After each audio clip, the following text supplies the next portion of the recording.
प्यारे बच्चों, आज हम पढ़ने वाले हैं वार्षिक परीक्षा की तैयारी के लिए 2 नंबर का प्रश्न, जो कि महत्वपूर्ण है। इस तरह के प्रश्न भी पूछे जाते हैं। तो सबसे पहले हम बिना देरी किए शुरू करते हैं। मध्य पद तोड़कर गुणनखंड कीजिए। कुछ तरीके चेंज होंगे, ध्यान दीजिएगा। यहाँ पर 3 पद है, मध्य पद तोड़ेंगे तो 4 पद होगा। तो पहले और अंतिम के अंकों का गुना करते हैं। एक्स स्क्वायर का गुणांक यहाँ पर कुछ नहीं तो 1 है, हाँ ना, और अंतिम पद है -4। दोनों का गुना करते हैं तो क्या होता है -4। ये रफ कार्य हो रहा है, ध्यान देंगे। अब देखेंगे इसका एक दूसरा तरीका है। यहाँ पर -3 है, यदि ये माइनस में है तो इसके नंबर को हम क्या करते हैं, बढ़ते हुए ले करके गुना करेंगे। गुना करने का तरीका क्या होगा, देखते जाइएगा। यानी इससे बड़ी संख्या हम ले लेते हैं -4 -5, चिन्ह को लेना ही है, 4 5 6, इस तरह से। आगे और भी ले सकते हैं। इसमें पहले को 1 से गुना करेंगे, दूसरे को 2 और तीसरे को 3 से गुना करेंगे। और आपको रिजल्ट क्या आना चाहिए, -4। तो किस में आ सकता है, देख सकते हैं पहले में आएगा। इन दोनों में तो 10 होगा, इसमें 18 होगा। तो इसी का चयन करके हम क्या करेंगे, मध्य पद को बनाएंगे। यानी -3x आना चाहिए। तो इन दोनों का हम चयन करेंगे और -3x प्राप्त हो। तो एक्स स्क्वायर के एक्स स्क्वायर माइनस। अब यहाँ पर देखेंगे 4 में हम क्या कर दे, एक्स कर दे, यानी -4x। और 1 की जगह हम क्या लिखे, 1x, यानी एक्स से ही लिख सकते हैं, और -4। अर्थात -4x में यदि हम x जोड़ेंगे तो हमें -3x प्राप्त होगा। तो इस तरह से मध्य पद तोड़े गए हैं, ध्यान देंगे। अब इसके समूह बना लीजिएगा। समूह में हम कॉमन निकालेंगे, उभयनिष्ठ। तो यहाँ पर दोनों में से x कॉमन है तो x बाहर निकलेगा, और यहाँ बचेगा आपके पास x, क्योंकि एक्स स्क्वायर है। माइनस x बाहर निकालेंगे तो बचेगा आपके पास 4 प्लस। यहाँ पर देखो x है लेकिन यहाँ नहीं है, यहाँ 4 है तो यहाँ 4 नहीं है। कुछ भी नहीं है तो हमेशा 1 शामिल रहता ही है। तो हमेशा 1, ऐसी स्थिति में हमेशा 1 बाहर निकाल दें। तो क्या बचेगा आपके पास, x -4 ही बचेगा, क्योंकि इसका गुना 1 से करेंगे तो x -4 ही आता है। दोनों का रिजल्ट देख सकते हैं, x -4 दोनों में दिखाई दे रहा है, यानी ये गुणनखंड सही बन रहा है। तो x -4 एक बार फिर से निकालेंगे उभयनिष्ठ के रूप में, तो दूसरे गुणनखंड में प्राप्त होगा x + 1। तो यही आपको पूछा गया, गुणनखंड कीजिए। तो यही इसका गुणनखंड है, यानी आंसर यही होगा। चलिए, पहले अध्याय में भी 2 नंबर के सवाल पूछे जाते हैं। शून्यकों का योगफल और गुणनफल ज्ञात कीजिए। ये आपका प्रश्न है। जब उत्तर हल करेंगे तो इसको लिखना पड़ेगा क्या दिया गया है ना। यहाँ पर लिख सकते हैं, सबसे पहले दिया गया है ना, 2x² - 7x - 9। अब इसकी हम क्या करेंगे, तुलना करेंगे, है ना, मानक रूप से। तो यहाँ पर ax² + bx + c से तुलना करेंगे। तो यहाँ पर x² का गुणांक 2 है, यानी x² का गुणांक a। तो यहाँ पर a का मान 2 आएगा। x का गुणांक b है ना, तो यहाँ पर x का गुणांक क्या है, -7, ये b का मान होगा। और अचर पद क्या है, c - 9। ये आपको निकालने आता ही होगा। तो यहाँ पर हम लिख लेते हैं a b c का मान। तो यहाँ पर हमारे पास हो जाएगा, a का मान है 2, b का मान है -7 और c का मान है -9। आपको पूछा गया शून्यकों का योगफल ज्ञात करें। तो शून्यकों का योगफल आपको ज्ञात होगा, इस तरह से लिखे, शून्यकों का योगफल के बराबर, है ना, बराबर होता है -b/a। फार्मूला ये है। तो पहले माइनस है तो पहले माइनस लगाएं, ध्यान से देखेंगे। और b का मान क्या है, देख पा रहे हैं, -7। यहाँ पर बच्चे गलती करते हैं, तो इसको आप कोष्टक में रखें। और a का मान है 2, ठीक है। तो माइनस माइनस क्या होगा, गुना के फॉर्म में है तो ये प्लस हो जाएगा, यानी 7/2 आपका आंसर होगा। अब दूसरी तरफ हम निकालेंगे शून्यकों का गुणनफल। बहुत ईजी है ये प्रश्न बनाना, ध्यान देंगे। इसका सूत्र होता है c/a। तो c का मान आप देख पा रहे हैं क्या है, -9, और a का मान है 2। ये दोनों कैंसिल नहीं होगा, तो यही हमारा क्या होगा, उत्तर होगा। इस तरह से हम आसानी से 2 नंबर के सवाल को बना सकते हैं।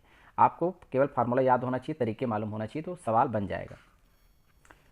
अगला प्रश्न है इसी अध्याय का, देखेंगे। ये भी 2023 में ये प्रश्न आया था, तो इसको भी ध्यान में रखें। इस तरह के भी प्रश्न 2 नंबर के लिए पूछे जा सकते हैं। बहुपद दिया px = x³ - 5x + 6 हो तो p0 और p1 का मान ज्ञात करें। p0 का मतलब है 0, अर्थात x की जगह 0 रखेंगे और x की जगह 1 इस बहुपद में रखना। यदि हम प्रश्न में जब शुरू करेंगे तो सबसे पहले लिखेंगे दिया गया है px के बराबर, ये इस बहुपद का मान वैल्यू को रख लेंगे। अब हम यहाँ पर देखते हैं, ये जो बहुपद दिया गया उसमें सबसे पहले p0 रखना है, अर्थात x की जगह 0 लेने पर। तो यहाँ पर क्या होगा, p x की जगह हो जाएगा 0, तो p0 हो जाएगा। यहाँ पर आप x की जगह 0 रखेंगे तो 0 का क्यूब क्या होगा, 0 होगा, -5 × x का मान 0 + 6, अर्थात यहाँ पर p0 का मान हमें प्राप्त हो रहा है। ध्यान देंगे, इसका गुना भी 5 × 0 0 ही होता है, 0 0 तो कोई मतलब ही नहीं है, अर्थात शून्य ही हो, अर्थात इसको हटा सकते हैं। तो यहाँ पर केवल क्या बचेगा, 6। तो पहले का आंसर आ गया आसानी से। अब हम x के बराबर 1 रखेंगे, जिससे हम पहले समीकरण में, तो x की जगह 1 रखेंगे तो p1 दिखाई देगा आपको। जहाँ जहाँ x दिख रहा है वहाँ 1 रखें, है ना। 1 का क्यूब और -5 × 1 + 6, हमने x की जगह 1 रखा। यहाँ पर आप देख पा रहे हैं रिजल्ट, 1 का क्यूब यानी 1 का 3 बार गुना, 1 1 1, इस तरह से, तो 1 ही आएगा।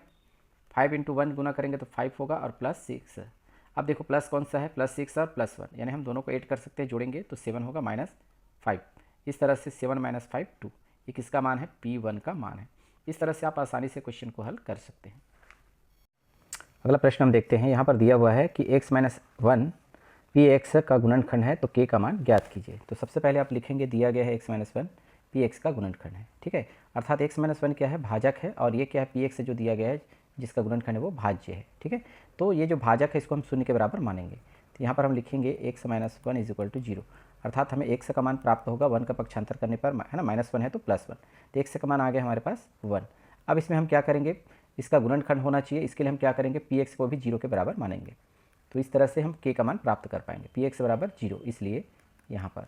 तो आगे हम देखेंगे पी एक्स का मान हमें दे रखा है x² प्लस एक्स प्लस के इज इक्वल टू 0।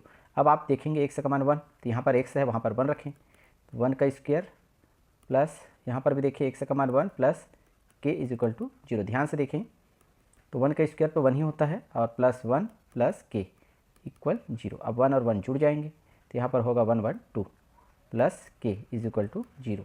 तो आप के का मान प्राप्त करने के लिए 2 का पक्षांतर कर दें, तो ये हो जाएगा -2। यही आपका क्या होगा, आंसर होगा। इस तरह से आप क्वेश्चन को आसानी से बना सकते हैं। हालांकि ये 3 नंबर का प्रश्न है, हम इसी सीरीज़ में आपको ये बता दिए, तो ध्यान रखेंगे आप।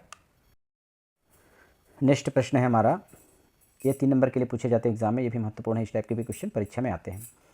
लिखा है प्रूफ कीजिए यानी सिद्ध कीजिए बहुपद 2x³ plus x² minus 5x plus 2 को x प्लस 2 से भाग देने पर शेषफल शून्य है। यानी आपको सिद्ध करके दिखाना है कि यदि x प्लस 2 से हम इस बहुपद को भाग देंगे तो शेषफल क्या आना चाहिए, 0 आना चाहिए। तो इसके लिए हम लिखेंगे ये जो दिया गया वो क्या है, भाज्य है, और जिसे भाग दिया जाता है वो क्या कहलाता है, भाजक। तो इसको हम भाग के रूप में इस तरह से लिखेंगे, यानी यहाँ पर आप लिखेंगे x प्लस 2 और भाज्य को लिखेंगे 2x³ plus x² minus 5x plus 2। ये 3 नंबर के लिए पूछे जाते हैं। तो चलिए देखिए कैसे भाग देते हैं, ध्यान देंगे। x प्लस 2 यहाँ पर 2 पद में है, ये कितने पद है, 4 पद, ये तो हम पढ़ चुके हैं क्लास 9th में।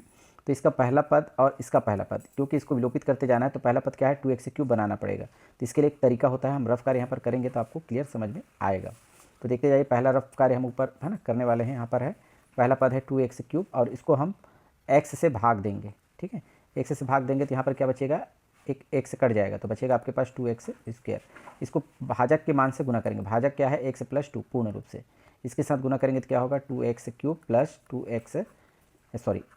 2 4 होगा 4x²। ये 2 पद यहाँ पर आएंगे, इसको आपको इसके नीचे लिखना है। तो यहाँ पर है 2x³ प्लस 4x²। ठीक, अब क्या करेंगे, घटाएंगे, तो घटाने पर क्या होता है, चिन्ह बदलता है, ये दोनों प्लस में तो दोनों माइनस होगा, तो ये प्लस माइनस बराबर है और ये कैंसिल हो जाएगा। तो यहाँ पर देखो ये माइनस है, ये ऊपर वाला प्लस, यानी कि यहाँ पर 1x² पढ़ेंगे इसको और इसको पढ़ेंगे -4x²। तो ये माइनस है ना, सॉरी प्लस है, ये माइनस है, तो क्या होगा, यहाँ पर माइनस आएगा, तो यहाँ पर 4 में 1 कम कर देंगे अर्थात -3x²। अब हम एक पद नया ले सकते हैं जो हमारे पास है -5x, ठीक है। अब ये इसमें से हम इस पद को क्या करेंगे, विलोपित करेंगे। तो फिर से दूसरा नियम लगाएंगे, पहला हो गया हमारे पास रफ कार्य, माइनस पूरा लिखेंगे 3x² पहला पद, और भाजक का पहला पद क्या है, x, इससे भाग दें, x से कट जाएगा, तो हमारे पास बचा हुआ वैल्यू क्या है, -3x बचेगा। इसका गुना पूरे भाजक के साथ गुना करेंगे आप, तो यहाँ पर हो जाएगा x प्लस 2 के साथ आप गुना करें, तो क्या होगा, गुना करेंगे प्लस माइनस माइनस होगा, 3x का गुना x से करेंगे 3x², फिर माइनस प्लस माइनस होगा, 3x का गुना 2 से करेंगे तो 6x आएगा। इन दोनों पद को यहाँ नीचे में लिखना है, तो हमारे पास है -3x² माइनस 6x। ध्यान से देखेंगे, यहाँ पर हम लिखना भूल गए, पहले में हम आया था 2x² और अभी जो आया है -3x, ये वाला पद है ना। तो अब यहाँ पर स्टेप को हम आगे बढ़ाते हैं, तो चिन्ह को बदलना पड़ेगा, माइनस से दोनों हो जाएगा प्लस। अब ये दोनों बराबर है, विलोपित करने के लिए ऐसा प्रयोग किया गया, प्लस और माइनस यानी कैंसिल। यहाँ पर +6x से पढ़ा जाएगा, इसको -5x है ना, प्लस की वैल्यू ज़्यादा है तो 6x में 5x से कम करेंगे तो x बस बचेगा, है ना। और हमारे पास एक पद है +2, इसे हम कॉपी कर लेंगे। अब इसका पहला पद फिर से विलोपित करना है, तो फिर से हम क्या करेंगे, यहाँ पर रफ कार्य कर लेते हैं, तीसरा स्टेप। तो यहाँ पर हो जाएगा आपका x पहला पद है इसका, और जिससे हमको है ना, भाजक का पहला पद क्या है, x है, तो यहाँ पर x से ही भाग देंगे, x से कट जाएगा तो क्या आएगा 1, और 1 का गुना हमें भाजक के साथ करना है, भाजक है हमारे पास पूर्ण रूप से x प्लस 2, 1 के साथ गुना करेंगे तो x प्लस 2 आएगा। तो यहाँ पर क्या हो जाएगा, x प्लस 2 है ना, और यहाँ पर क्या आया था, हमारे पास भाजक का मान आया था +1, तो यहाँ पर आप लिख देंगे +1, ठीक है। अब इसको हम क्या करेंगे, चिन्ह बदलेंगे, दोनों प्लस है तो दोनों माइनस, अब दोनों इक्वल है तो कट जाएंगे, माइनस प्लस, ये ऊपर प्लस नीचे माइनस, तो ये भी कट जाएंगे, तो क्या आएगा 0। तो हमें सिद्ध करके दिखाना है कि शेषफल शून्य होना चाहिए, है ना। अतः सिद्ध हुआ, लिख सकते हैं, अतः शेषफल शून्य है, यही आपको उत्तर लिखना है, यही आपका आंसर है। इस तरह से बना सकते हैं।